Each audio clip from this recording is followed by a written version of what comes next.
हरे कृष्णा। तो शुरू करती हूँ मैं। ताकि रिकॉर्डिंग आ रही है ना आप लोग को, दिख रहा है? क्योंकि बार बार करने से पता नहीं क्या हो रहा है। तो ये जो हम बात कर रहे थे कि गर्भोदक जल का जो वो है, जल है, ये बढ़ता जाता है। जब बढ़ता जाता है, बढ़ते जाते जाते स्वर लोग तो पहुंचता है। और स्वर लोग से ये यहीं पर रहता है। यहाँ तक कि सारे जो नीचे के लोग होते हैं, ये सारा कुछ डूब जाता है। तो इस कभी कभी ऐसा भी हो जाता है, ये पानी महर लोग तक भी आ जाता है। जब महर लोग तक आ जाता है तो यहाँ के लोग ऊपर जल लोग तप लोक में चले जाते हैं। ऊपर तो सत्य लोक है, वहां तो नहीं पहुंचते, लेकिन यहाँ तक चले जाते हैं ये लोग। और हर जो कहते हैं कि मनवंतर के अलग अलग मनु होते हैं। और उन मनुओं को जो है वो चेंज होते रहते हैं। इंद्र चेंज होते रहते हैं, सप्तऋषि चेंज होते रहते हैं। और पूरा एक तरह से सेट होता है। जो सेट आ जाता है, एक सेट का कार्य खत्म होता है, देवी देवता वो लोग चले जाते हैं अपने अपने स्थानों पे। और फिर नए जो है वो सप्तऋषि और इंद्र है, वायु है, वरुण है, सब लोग आ जाते हैं। तो एक तरह से समझिए कि 12 घंटे में ब्रह्मा जी का जो 12 घंटा होता है, उसके अंतर्गत सब ये बदलते रहते हैं। तो इतनी ज्यादा जो स्थितियां चेंज होती रहती है। तो इस कारण भी ये लोग भ्रम में पड़ जाते हैं, मोह में पड़ जाते हैं। जैसे कि चतुष कुमार हैं। जो चतुष कुमार जब आप देखिए कि जाते हैं वैकुंठ में, तो वहाँ वो लोग उनको नहीं पहचान पाते हैं। या फिर वो स्वर्लोक में जाते हैं तो वहाँ के लोग उनको पूरा भगवान ही समझने लगते हैं। वो सोचते हैं कि भगवान आ गए हैं। तो ये अज्ञानता जो है, केवल हमारे भूलोक में ही नहीं है, यहाँ स्वर्लोक में भी इस तरह की अज्ञानता कभी कभी हो जाती है।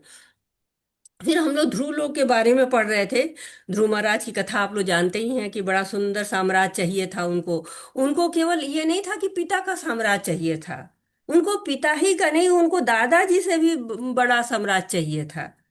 उन्होंने जो उनके पिताजी के पिताजी जो थे ना, उनसे भी एक तरह से वो पितामह जो ब्रह्मा जी थे, उनके इतना जो है वो सुंदर साम्राज्य चाहिए था, उनसे भी सुंदर साम्राज्य चाहिए था।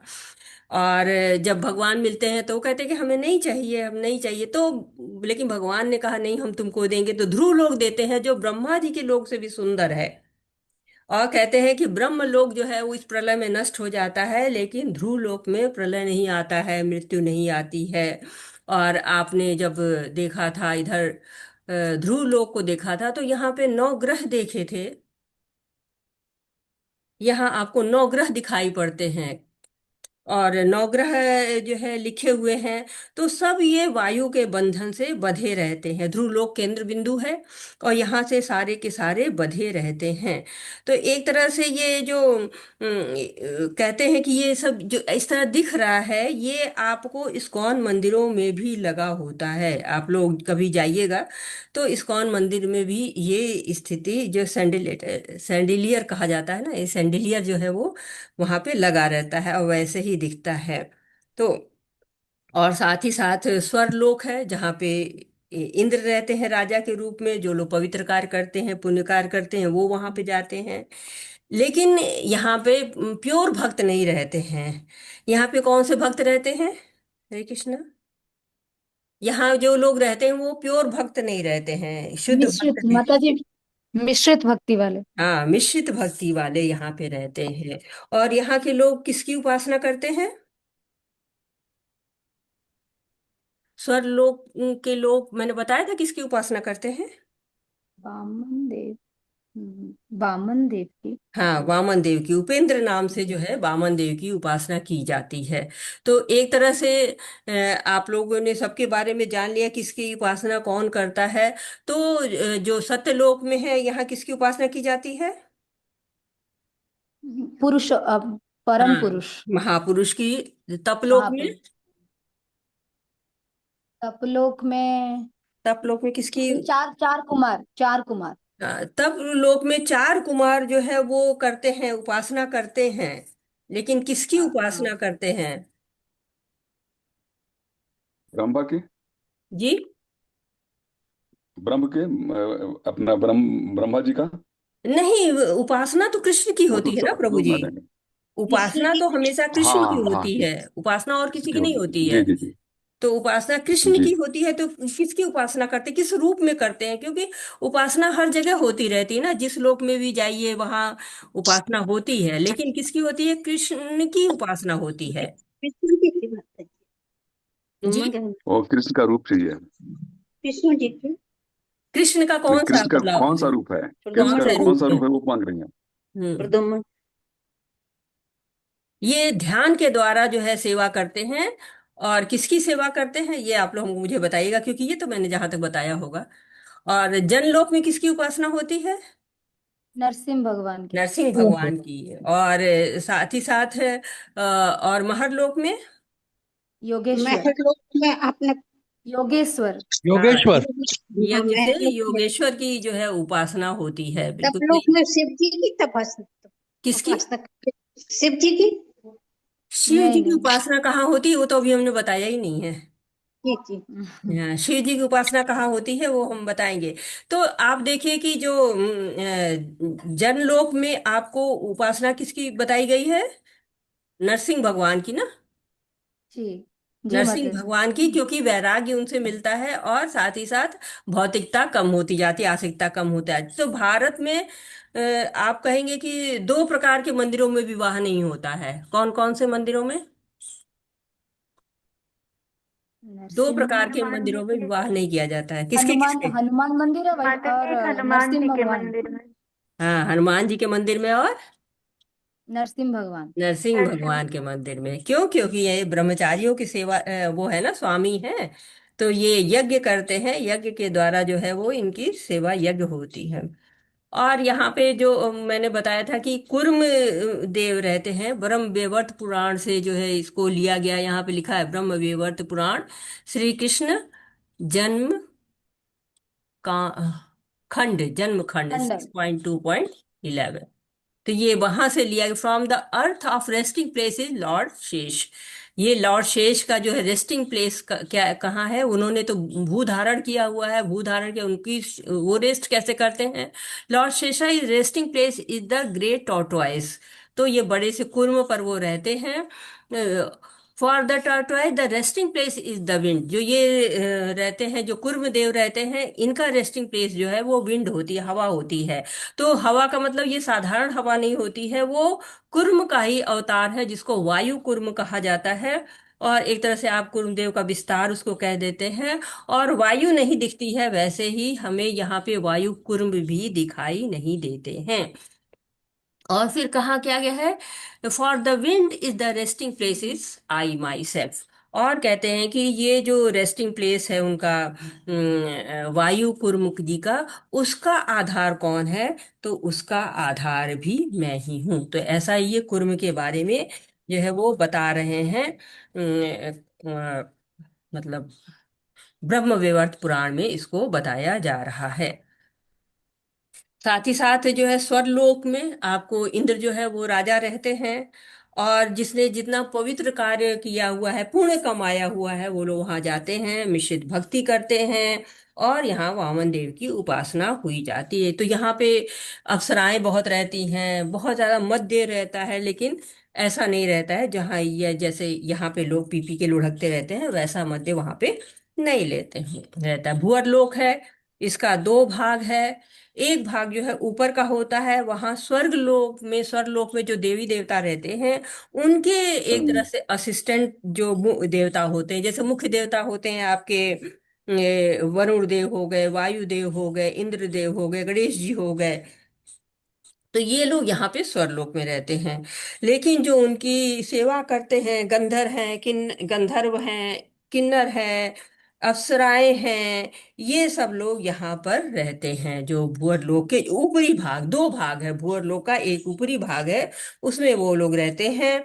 और जो दूसरा आधा भाग होता है उसमें यक्ष हैं, पिशाच हैं, ये लोग रहते हैं। और कभी कभी ये लोग नजदीक पड़ता है भूअर लोग, तो कभी कभी यहाँ भी ये लोग घूमने के लिए आ जाते हैं। तो यक्ष के राजा जी जो हैं वो धन कुबेर हैं, और पिशाच के तो राजा जी का मुझे पता नहीं वो भी कौन है। और साथ ही साथ अब आप आते हैं भूलोक पर, यहाँ पे सारे प्राणी रहते हैं। और यहाँ के जो मुख्य कौन है, यहाँ पे किसकी आराधना होती है? भूलोक में किसकी? भूरलोक कहते हैं। भूलोक तो बस हमारे धरती पे हो जाता है, भूरलोक कहते हैं जिसमें बहुत सारे लोग आ जाते हैं जिनको हमने पढ़ा हुआ था। तो यहाँ पे किसकी आराधना होती है भूरलोक में?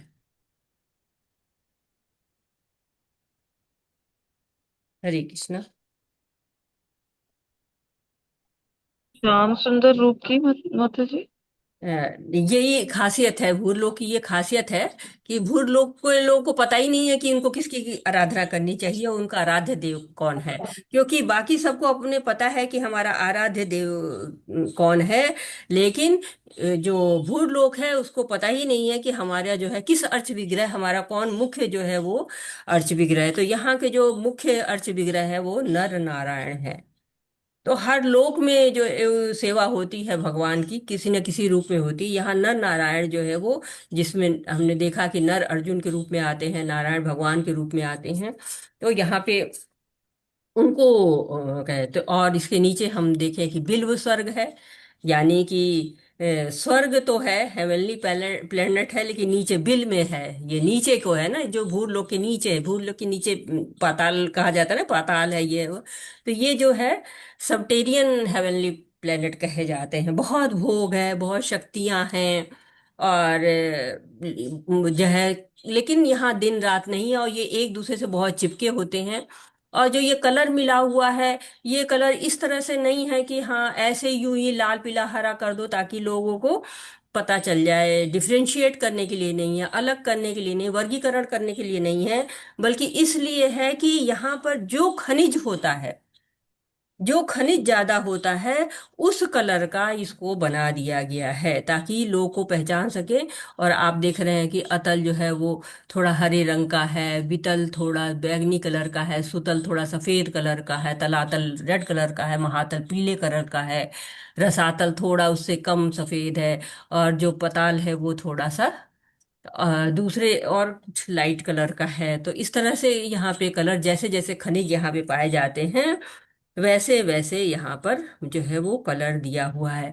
यहाँ पर नीचे आप देख रहे हैं कि दो आपको दिख रहा है, एक नरक लोक है, एक पितृलोक है। दो को यहाँ पे दिया गया है। और ये यहाँ पे कुछ लोग कहते हैं कि 28 जो है वो नरक है, और कुछ लोग कहते हैं 24 नरक है।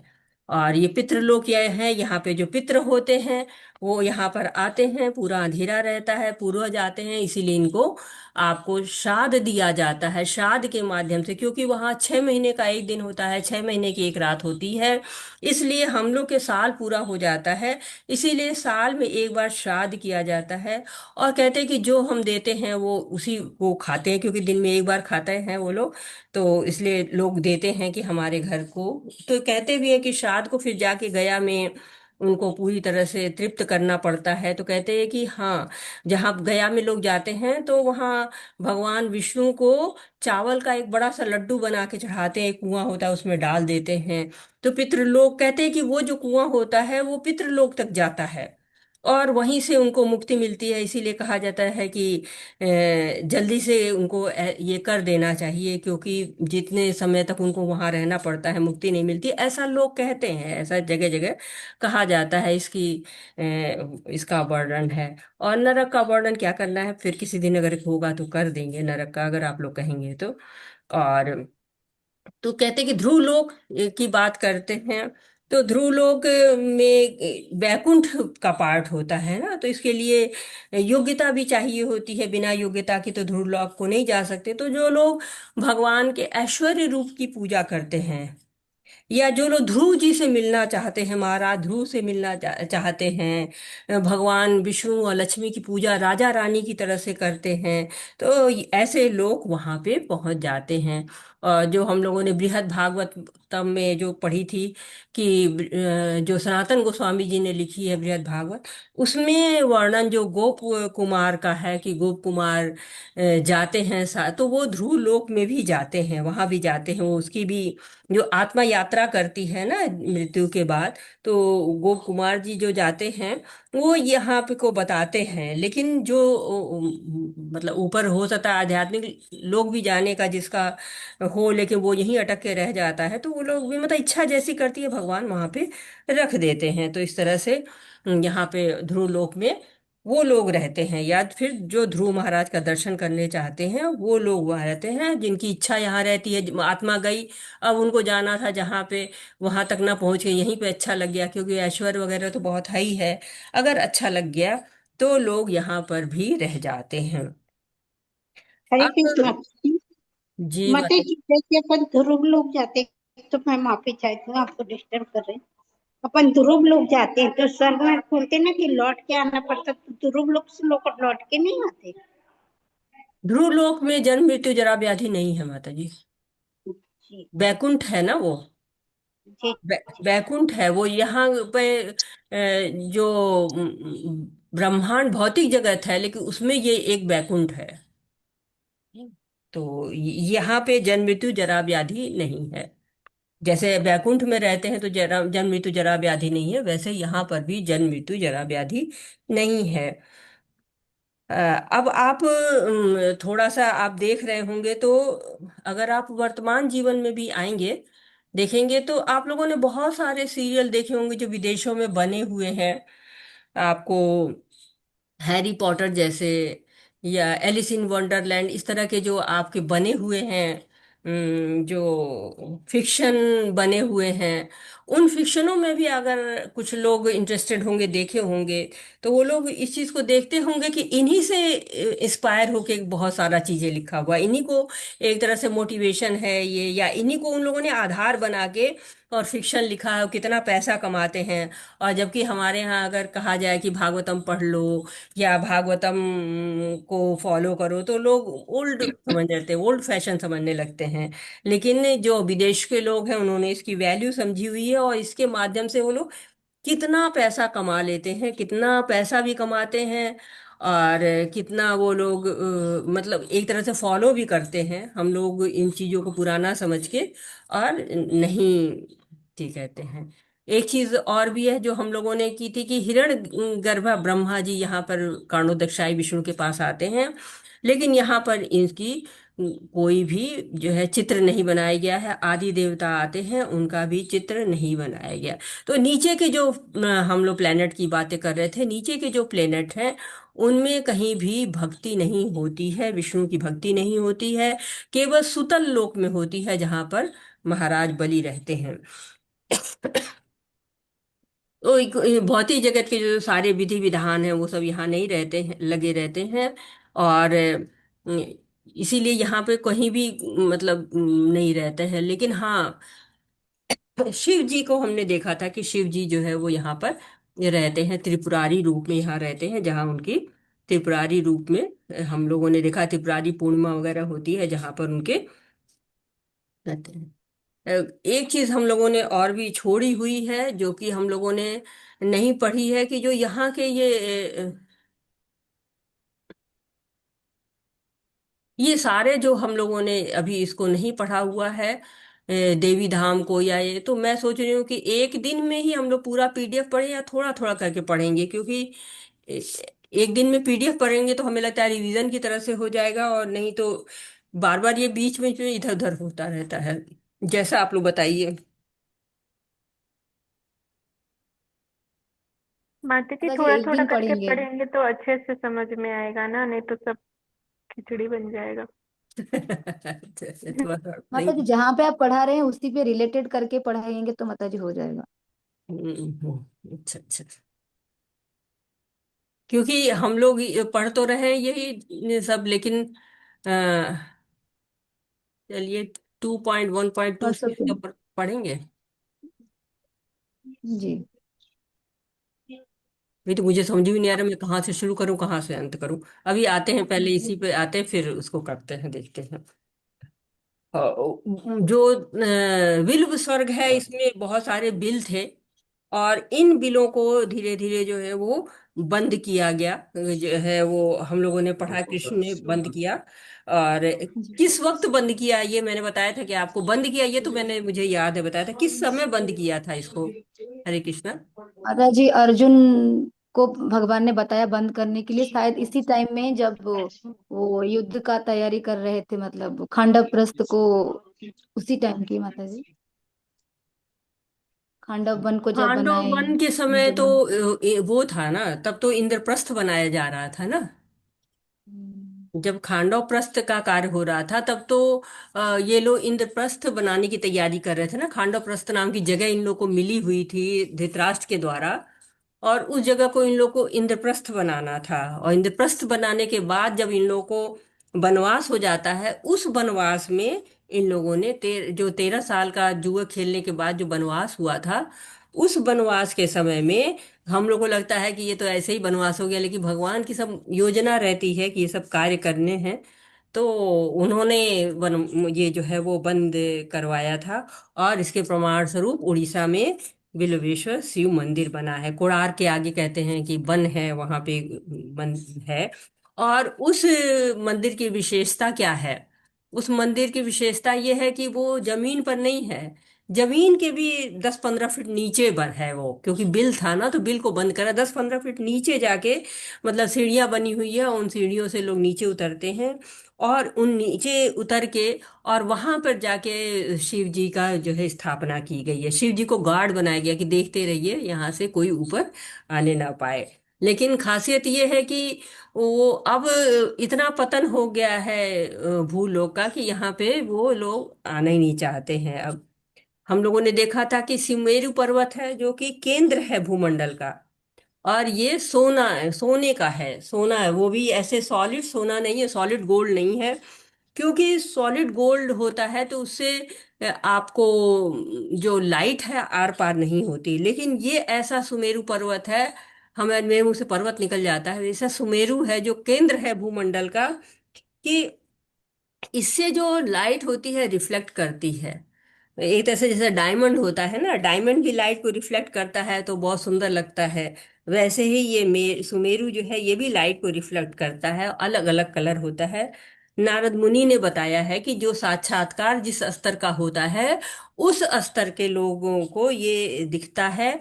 और एक खासियत और भी है ध्रुव लोक की, खासियत ये है कि ये हमेशा आपको नॉर्थ में दिखाई पड़ेगा। ऐसा कोई चित्र बना ही नहीं सकता है कि जो इस चित्र को बनाए और इस चित्र को बना दे तो नॉर्थ में हमेशा दिखाई दे। तो ऐसा बनाना ही पॉसिबल नहीं हो पाता। तो जिसको प्योर साक्षात्कार होता है वो इसको गोल्डन कलर में देखता है, बाकी लोग अलग अलग कलर में दिखते हैं, इसलिए। और ये नॉर्थ केवल हमको नहीं, हर एक को कहते हैं नॉर्थ ऑफ एवरीथिंग, हर चीज के। अब यहाँ तो नॉर्थ ऑफ एवरीथिंग नहीं, इतनी चीजें तो नॉर्थ में दिख रही हैं ना सब, लेकिन ये हर चीज के नॉर्थ में दिखता है, किसी भी जो है वो समय ये नॉर्थ में ही दिखता है। और एक खासियत इसकी और होती है कि ये सुमेरु पर्वत जो है वो ध्रुव से भी बंधा रहता है, ध्रुव लोक से भी संबंध रहता है ये, और उनके भी नॉर्थ में रहता है। और कहते हैं कि अगर नॉर्थ जाते जाते जाते जाते अगर आप अपने नॉर्थ में चलते चले जाए तो एक समय ऐसा होता है कि आप सुमेरु को पा जाएं, ऐसा लोगों का मत है, लोग ऐसा कहते हैं। और दूसरी कथा हमने आपको प्रीव्रत की बताई थी कि प्रीव्रत जी जो है वो क्या है, मनु है ना, मनु। और ये कहा जाता है कि जी हरे कृष्ण। तो ये मनु है, और इनके बेटे भी बाद में मनु होते हैं, धीरे धीरे बाद बाद में जो लगातार जो है वो कोई ना कोई मनु बनता रहता है, उसमें इनके बेटे लोग भी मनु बन जाते हैं।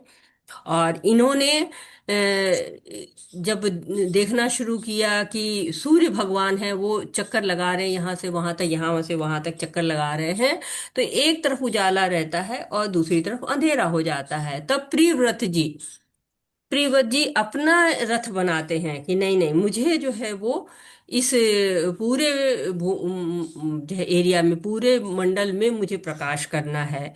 उनके अंदर इतनी शक्ति भी रहती है, और इसलिए उन्होंने इतना बड़ा रथ बनाया कि उससे इतने बड़े बड़े गड्ढे बन गए। और ये सूर्य एक तरफ घूमता है, उसके पीछे से इनका रथ भी चलता रहता है। और इनके रथ के चलने से एक तरह से 7 द्वीप बन जाते हैं और 7 समुद्र बन जाते हैं इस क्षेत्र के। तो इनका हम लोगों ने काफी वर्णन कर लिया हुआ है कि बस मैं नाम ही एक तरह से पढ़ लीजिए। जम्बू द्वीप है, पलक्ष द्वीप है, सलमल द्वीप है, कुश द्वीप है, कौंच द्वीप है, सकल द्वीप है और पुष्कर द्वीप है। और इनके किनारे किनारे सॉल्ट वाटर के समुद्र हैं, गन्ने के समुद्र हैं, मध्य के समुद्र हैं, घी के समुद्र हैं, मिल्क के समुद्र हैं, और योगर्ट के समुद्र है, और साथ ही साथ आपको टेस्टफुल वाटर का भी है। तो एक तरह से आप ये चीजों को देख चुके हैं। अब इनको थोड़ा सा और बड़ा करके और अंदर देखने का प्रयास करते हैं, कितना दिखता है ये तो अब होता है, इस पे निर्धारित करता है कि कितना बड़ा ये हो सकता है, कोशिश करते हैं। ये इसमें तो नहीं हो रहा है, मैं इसको लाती हूँ दूसरी जगह, तब शायद हो ये। तो हम लोगों ने देखा कि इलावती वर्ष है वो सबसे नजदीक है इसके।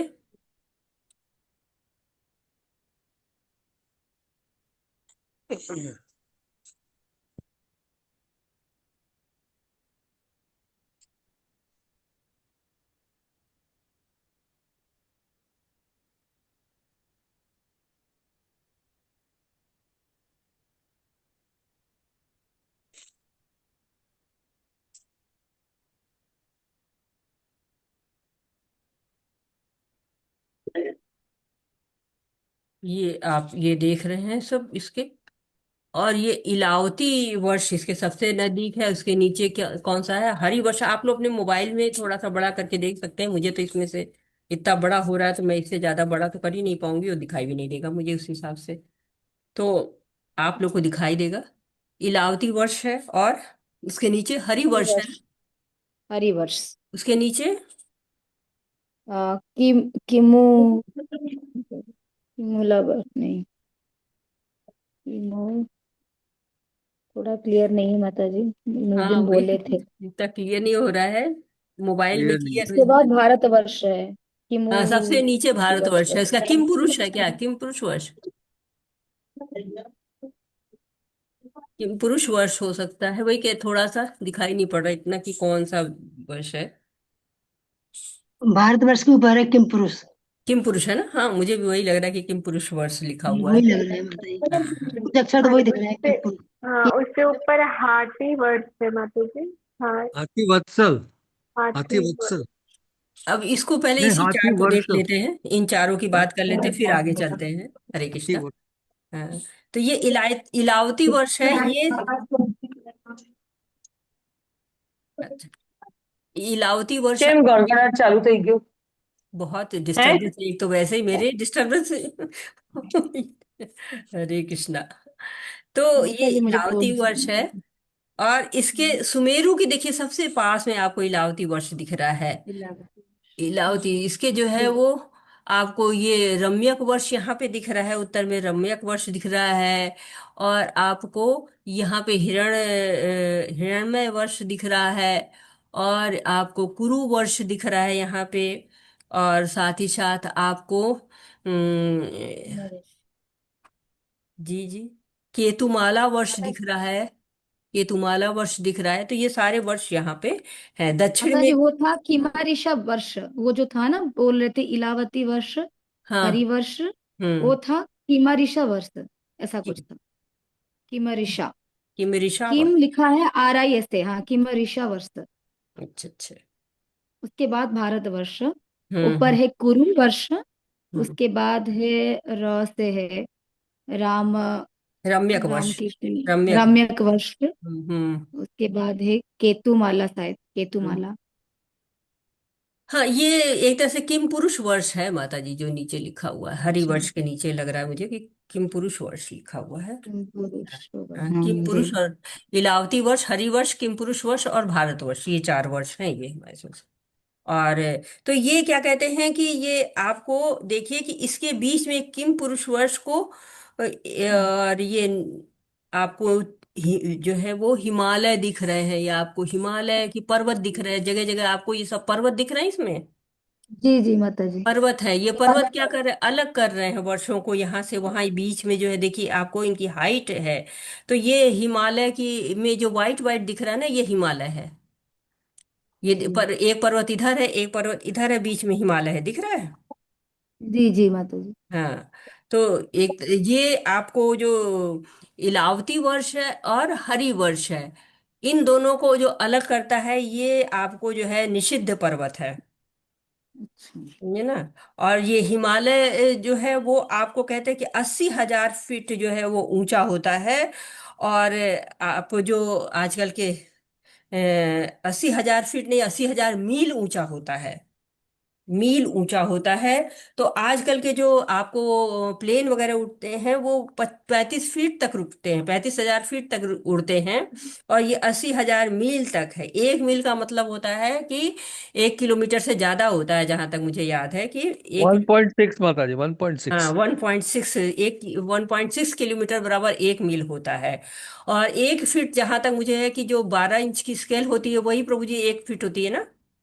जी हाँ, जी जी हाँ। 12 इंच माता की जो एक स्केल होती है वो 1 फीट होती है। तो इतना अंतर है। मतलब वो जो फाइटर जेट होता है वो 80,000 फीट ऊंचा उड़ता है। और जो हिमालय है वो 80,000 मील है। इतना मतलब दूरी है, जी। इतना अंतर है उनके बीच में। तो मील और फीट का अंतर आप तो ये भारतवर्ष है। इससे जो किम पुरुष वर्ष है ये नहीं जाया जा सकता है। इसके बीच में ये हिमालय पड़ता है। हिमालय यहाँ दिखाया है क्योंकि दिखाने के लिए जगह भी चाहिए। तो हिमालय यहाँ दिखाया है। तो कहते हैं कि जो हिमालय से, और अगर आपको भारतवर्ष से अगर आपको किम पुरुष वर्ष जानना है तो बीच में हिमालय है, जिसको पार करके कोई भी किम पुरुष तक नहीं जा सकता है, साधारण जीव। स्पेशल लोग जा सकते हैं। तो हम लोगों ने पढ़ा था, कौन गया था किम पुरुष वर्ष में? ये तो हम लोगों ने पढ़ा था एक बार। याद है किसी को कौन गया था? माता जी महाभारत। अर्जुन अर्जुन गए थे माता जी। अर्जुन माता जी। अ, भीम गए थे। जब सॉरी। सुनहरा कमल लेना था जी जी जी। तो वो किम हाँ भी। पुरुष वर्ष गए थे ना, याद है? किम पुरुष वर्ष में वो गए थे। तो साधारण लोग इससे नहीं जा सकते हैं, लेकिन हाँ। जी जी। हरे कृष्ण। भीम जी गए थे सुनहरे कमल को लाने के लिए, और वहां जाते हैं तो वहां उनको यक्ष लोग मिल जाते हैं। और यक्ष लोग मिलते हैं तो खूब लड़ाइयाँ वहां होती हैं। लड़ाई होने के बाद वो कमल लेके आते हैं। तो भारतवर्ष आप देख रहे हैं कि जितने वर्ष हैं इसमें सबसे नीचे भारतवर्ष है। तो इसीलिए कहते हैं कि जो भारतवर्ष में भोग है वो सबसे कम जो भोग है वो भारतवर्ष में है। और जो आप आयु है वो भी सबसे कम जो है वो भारतवर्ष में आयु है। और जगहों पे भोग भी ज्यादा है, और आयु भी ज्यादा है। दोनों जगह जो है भोग और आयु बहुत ज्यादा होती है। तो एक तरह से आप देख रहे हैं कि ये सबसे नीचे है। जैसे किम पुरुष के यहाँ जाएंगे तो वहां भी भोग ज्यादा है, उससे ऊपर हरिवर्ष में जाएंगे तो वहां भी भोग ज्यादा है, उसके ऊपर इलावती वर्ष में जाएंगे तो और भोग ज्यादा हो जाता है। तो एक तरह से ये आपको पूरा भोग जो है वो बढ़ता चला जाता है। और अब आप आते हैं तो कहते हैं कि जम्बू द्वीप में आप देखते हैं कि ये जम्बू द्वीप में आपको 9 वर्ष होते हैं। ये पूरा जो आपको यहाँ से यहाँ तक का ये जो पूरा दिखाया जा रहा है ये जम्बू द्वीप है। जब आप लोग कहीं पे करते हैं, पूजा वगैरह करते हैं किसी की, तो क्या कहा जाता है? जम्बू द्वीपे। फिर क्या होता है? भारतवर्षे।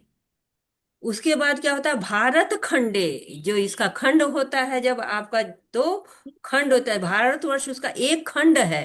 इतने जो है उनमें खंड है एक। तो भारत खंडे। फिर आपको जो है कहते हैं कि दक्षिणे, दक्षिण की तरफ है तो दक्षिणे। फिर जगह का नाम लिया जाता है कि जैसे कि उस क्षेत्र का स्पेशल नाम होता है। जैसे कि आप उडुपी में रह रहे हैं तो उडुपी में पुरुषोत्तम क्षेत्र उसको कहा जाता है। तो कहा जाता है पुरुषोत्तम क्षेत्रे। फिर आप अपना नाम लीजिए, फिर अपने गोत्र का नाम लीजिए, फिर अपना नाम लीजिए, फिर अपने जो है वो क्या आप अर्पण कर रहे हैं उसका नाम लीजिए। तो ऐसा है कि पूरी व्यवस्था है। ऐसे नहीं है कि आप कृष्ण को अर्पण कर रहे हैं तो पूरा नाम पता बताते हैं कि हम कहाँ से हैं, और पूरा नाम पता बताते हैं, तब इस कृष्ण जो है उसको ग्रहण करते हैं। तो ऐसे ये नहीं कि साधारण नहीं है कि हाँ कुछ भी नहीं। पूरा है कि ये जम्बू द्वीप है। जम्बू द्वीप के भारत वर्ष है। वर्ष कौन सा? भारत वर्ष में रहते हैं। फिर खंड कौन सा है? तो भारत खंड है जिसमें हम लोग रहते हैं। फिर जगह का नाम, और हर जगह का नाम पुरातन जो होते हैं, जो जानकार पुजारी उन लोग को पता होता है कि कौन सा जो है वो जगह। नहीं पता होता है वो लोग तो आपके वही मेरठ है तो मेरठ, जब अलीगढ़ है तो अलीगढ़ बोलेंगे। लेकिन जो लोगों को पता होता है, जैसे उडुपी के रहने वाले, अगर जो आपने बुलाए पुरोहित उनको पता है तो बोलेंगे कि पुरुषोत्तम क्षेत्र। तो ऐसे पूरा लिखा होता है। इसके ऊपर अगर आप आगे बढ़ते हैं सुमेरु पर्वत पे तो आप देखते हैं कि राजलक्ष्मी माता जी, हरे कृष्णा। राजलक्ष्मी माता जी, प्लीज अपना माइक म्यूट कर लीजिए, क्योंकि आप बोलेंगे तो बार बार वो माइक खुलता रहता है ना, इसलिए। फिर आप देखते हैं कि जगह जगह आपको पर्वत श्रृंखला भी दिखाई दे रही है। और भारतवर्ष का विभाजन होता है और फिर गंगा का अवतरण होता है। ये सब भी कथाएं आती हैं कि जो सगर महाराज थे उन्होंने इंद्र बनने के लिए वो यज्ञ कर रहे थे। 100 अश्वमेध यज्ञ जो करता है उसको इंद्र का पोस्ट मिल जाती है।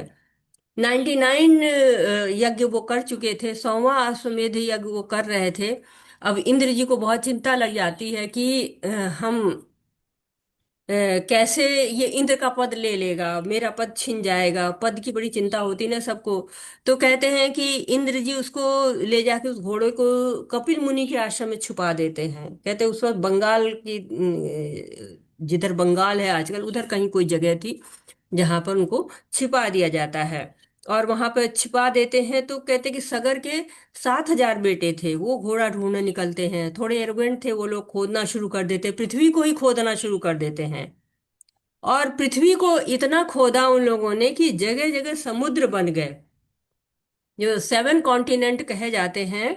भागवतम तो 9 कॉन्टिनेंट कह रहा है, लेकिन जो भारत खंडे कहा जाता है, तो एक एक खंड जो होता है 9 जो है कॉन्टिनेंट बने। और जो आज के जगह है उनको तो कहा जाता है कि 7 कॉन्टिनेंट्स है, पढ़ते हैं हम लोग, भूगोल में पढ़ते हैं। लेकिन यहाँ बताया जा रहा है कि सागर के बच्चों ने खोदा, इसलिए उसको सागर कहा गया। तो आप देखते हैं प्रशांत महासागर और हिंद महासागर, कौन कौन से सागर हैं, तो इसे जो है वो सागर बने। तो एक तरह से कहते हैं इसीलिए ये खंड हो गया भारतवर्ष का। भारतवर्ष के 9 खंड हो गए जम्बू द्वीप के। एक एक जो है वो जम्बू द्वीप में भारतवर्ष, भारतवर्ष के अंदर 9 खंड। तो इस तरह से कहते हैं कि बन गया। जो एक एक खंड है उसको, मतलब जम्बू द्वीप के 9 वर्ष और उसमें भारतवर्ष का एक एक खंड। और इस तरह से पूरा तैयार हो गया। और कहते हैं कि जब बलि महाराज आए थे, और बलि महाराज ने जब अ, एक लोक, नीचे का लोक नाप दिया, फिर ऊपर का लोक जब नापते हैं तो जो लेयर होती है वो खुरुच जाती है। जो ऊपर की जो कवरिंग होती है, जो 7 कवरिंग आपने पढ़ी हुई है, इन कवरिंग में जो है वो खुरच जाता है। जब इन कवरिंग को खुरच जाते तो इनमें से जल, तो जानते ही जरा सी जगह पाता जल निकलने लगता है। तो ये बिरजा नदी का जो जल आने लगता है वो सबसे पहले सुमेरु पर्वत पे पड़ता है। और सुमेरु पर्वत पे कहते हैं कि जो भगवान ने ये भी नहीं पूरा पैर खरोंच दिया था, जो उनका लेफ्ट पैर था, उस लेफ्ट पैर की जो बड़ी वाली उंगली थी उसे खुरच गया। उसे खुरच गया तो जो पानी गिरा वो सुमेरु पर्वत पे गिरा। सुमेरु पर्वत पे जो पानी गिरता है तो ये गंगा जी की जो धार थी उसके कारण ये 4 भाग हो जाते हैं। 4 दिशाएं, आपको जो ये नीला नीला दिख रहा है, ये 4 भाग हो गए।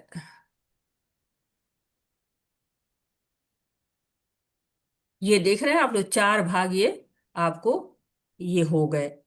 तो ये 4 भाग जब हो जाते हैं, ये गंगा जी के कारण होते हैं। तो ये 4 धाराएं 4 दिशाओं में चल देती हैं। एक अलकनंदा है, एक भागीरथी है, एक भोगवती है, और एक मंदाकिनी है। तो एक तरह से ये आपको चारों ओर से ये हो जाती हैं। अब ये कहती हैं कि अगर हम ये यहाँ से नीचे गिरते हैं तो हम तो इसको भी छेद करके बिल स्वर्ग में पहुंच जाएंगे। इतनी हमारी धारा में इतनी तेजी है कि हम तो बिल्व स्वर्ग में पहुंच जाएंगे। तो हम बिल्व स्वर्ग नहीं जाना चाहते हैं, हम वहां जो है वो नहीं जाएंगे, अभक्तों के बीच में नहीं जाएंगे। जहां पर भगवान का पूजन होता है वहां पर रहेंगे, जहां भगवान का पूजन नहीं है वहां पर नहीं रहेंगे। तो आप देखते हैं कि भूलोक तक नर नारायण जो है वो उनकी आराधना होती है, उसके नीचे तो फिर वो लोग उन लोग का राज्य है, जो डेमंस का, नागों का, सर्पों का राज्य है। तो वहां पे वो कहते हैं मैं नहीं जाऊंगी, जहाँ अंधेरा है वहां अभक्त हैं।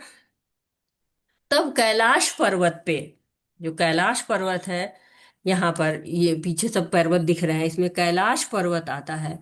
और ये सब पर्वत दिख रहे हैं ना आपको। इन ये तो कैलाश पर्वत पे कौन बैठा हुआ है? शिव जी बैठे हुए हैं।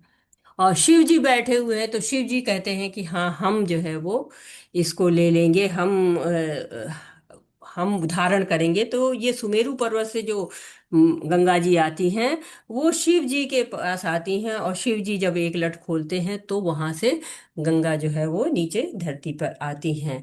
तो इस तरह से गंगा जी का अवतरण होता है। और गंगा पृथ्वी पर हमारे लिए, जो कहते हैं कि पतित पावनी गंगा, वो गंगा हमारे जो है वो इस द्वीप पर आ जाती हैं। तो इस तरह से धीरे धीरे भगवान सारी व्यवस्था करते हैं। जल की भी व्यवस्था कर दी उन्होंने कि यहाँ पर बढ़िया जल मिले सबको पीने के लिए, गंगा माता आ जाती हैं। और शिव जी भी धारण करते हैं। तो ये कहते हैं, ये भी कैलाश के बारे में भी आप लोगों ने बहुत कुछ सुना होगा कि कैलाश पर्वत की कितनी महिमा है। तो जम्बू द्वीप में एक तरह से नर नारायण की सेवा होती है। लेकिन जो ये ऊपर की जगह हैं, ये जो ऊपर आपको जगह दिख रही है, इसमें आपको एक तरफ सिंहासन जैसे ही दिख रहा है, या ऊंचा ऊंचा सा कुछ दिख रहा है। तो ये एक तरह से आपको जो जो हमारे देवी देवताओं का ये जगह है। और यहाँ उनका रेस्टिंग रूम है, जब काम करते करते थक जाते हैं तब वो लोग यहाँ पे आके विश्राम करते हैं। तो माता जी एरो दिख नहीं रहा है कहाँ, पता नहीं चल रहा है। ये हाँ, इधर बता रही माता जी, सुमेरु के ऊपर। सुमेरु के ऊपर ये दिख रहा है ना, ऊंचा जी ऊंचा जी। सा। हम्म ये नीला नीला प्लस का निशान दिख रहा है, ये तो गंगा जी की चार धाराएं हो गई। जी और जी। ये इधर ये पर्वत बने हुए क्या बना है ये?